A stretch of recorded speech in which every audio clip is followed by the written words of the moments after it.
Chapter 1, Verse 2. All praise is due to Allah.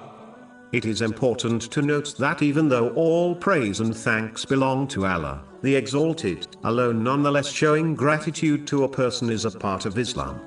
In a narration found in Jami at-Tirmidhi, number 1954, the Holy Prophet Muhammad, peace and blessings be upon him, advised that whoever is not grateful to people cannot be grateful to Allah, the Exalted.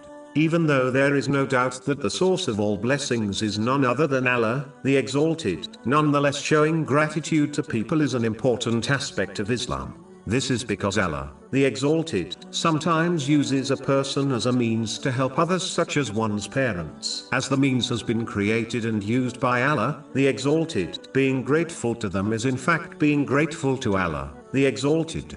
Therefore, Muslims must show good character and always show appreciation for any aid or support they receive from others irrespective of its size. They should show gratitude to Allah, the Exalted, by using the blessing according to His commands, as He is the source of the blessing, and show gratitude to the person as they are the means which was created and chosen by Allah, the Exalted. A Muslim should show gratitude verbally to people and practically by repaying their act of kindness according to their means, even if it is only a supplication on their behalf. This has been advised in a hadith found in Imam Bukhari's Adab al-Mufrad, number 216. The person who does not show gratitude to people cannot show true gratitude to Allah, the Exalted, and therefore they will not be given an increase in blessings. Chapter 14, Verse 7.